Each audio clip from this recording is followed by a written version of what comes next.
So, we're still looking at the idea of reduced row echelon form, which is a simplified form that you can put a matrix, usually an augmented matrix, into. And it requires that the first non-zero entry in each row is a 1, and we call that 1 the pivot of that row or of that column. And each pivot appears to the right of any pivots above it. Any row of all zeros is at the bottom. And every pivot is the only non-zero entry in its column. So there can be other non-zero entries in its row, but not in its column. So we saw in the last video that this first one here is not in reduced row echelon form. But after some row operations, we were able to put it in reduced row echelon form. And in this case, the reduced row echelon form turned out to be equal to the identity, although that doesn't always happen.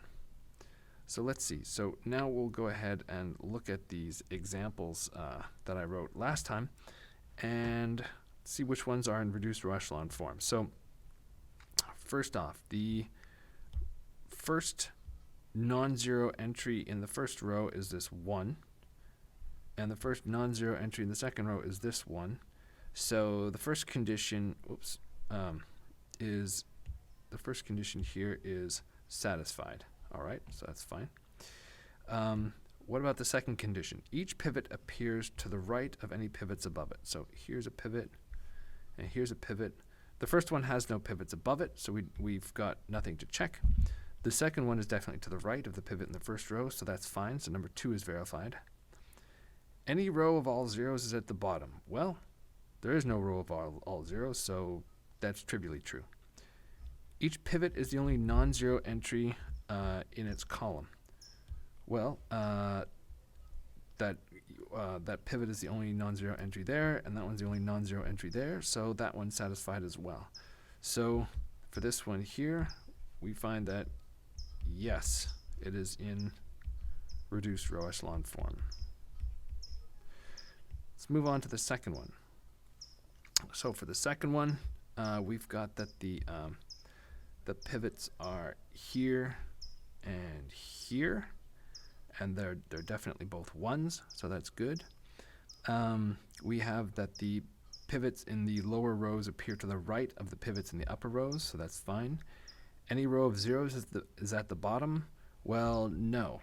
So we've got a problem here. This violates rule number 3.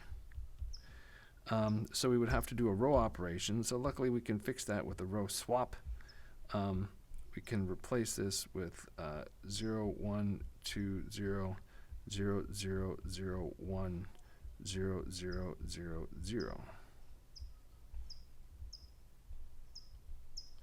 And that comes by doing a swap between row 2 and row 3. All right.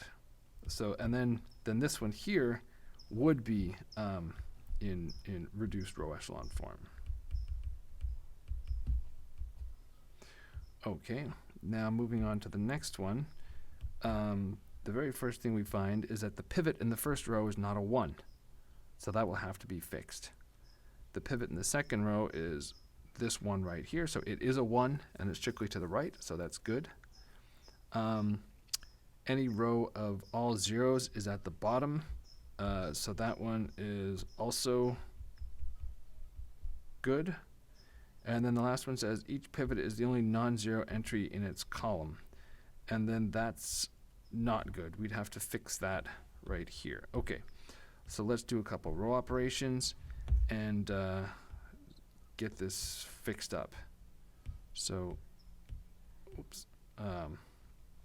so let's see. So we'll do some row operation, and I'm going to subtract the second row from the first row, and that'll give me, actually, I'm going to need to take away 3 copies of the second row from the first row to cancel out that 3. So that would give us 4, 2, 0, 0, 0, 1, 0, 0, 0. And then we are still not in reduced row echelon form because we had that 4 here causing a problem. So I'm going to do a row operation where I divide a row by a non-zero constant, or multiply by a non-zero constant, either one. And I'm going to choose 1/4. So I'm going to do 1/4 times row 1, and so that'll give me 1, 1/2, 0, 0, 0, 1, 0, 0, 0, second and third row as they were before. And now we are in reduced row echelon form.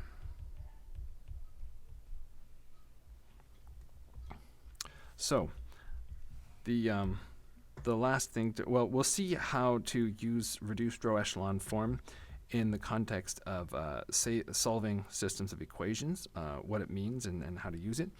The last thing for now I want to leave you with is a little miniature theorem. So this is a fact that will be very useful later on in a couple of different places. And it's the following. So suppose that we have a square matrix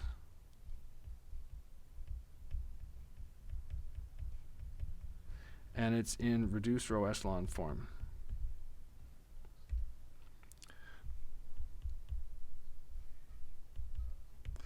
Then there's sort of a dichotomy.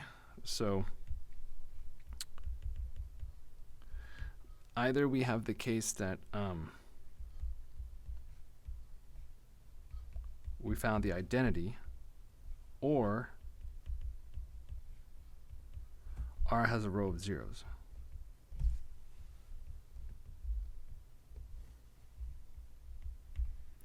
Okay, so to see why this is true, just suppose we've got some square matrix here. So this could be 3 by 3, 4 by 4, 5 by 5, whatever. Now, if now one of two things can happen. Either every column has a pivot or it doesn't. So if every column has a pivot, the first pivot has to be first row, first column. Second pivot has to be, well, let's see. So it could, it could be second row, second column, or it could be further to the right. But if it's further to the right, then we're not going to be able to have enough rows to have a pivot in every column. So you end up with pivots all the way along like this. And if it's in reduced row echelon form, then all those pivots would be 1. And you'd end up with the identity. Or the only other thing that can happen is you have, let's stick with a 5 by 5 example and say that we have fewer than 5 pivots. So the moment we have a pivot that appears further than 1 to the right of the one below it, then filling in the rest of the blanks, we're going to smash up against the end of the matrix here, and there's going to be no space left for finding a place where we can put a pivot in the 5th row. So we would end up necessarily with a row of zeros. And it doesn't matter where that happens. Maybe in this example it's the second column that doesn't have a pivot, but if it were the third, it would look like this. Oops. If it were the fourth, it would look like this. And if it were the fifth, it would look like this. Wah. But in any case, you see that there's a row of zeros at the bottom.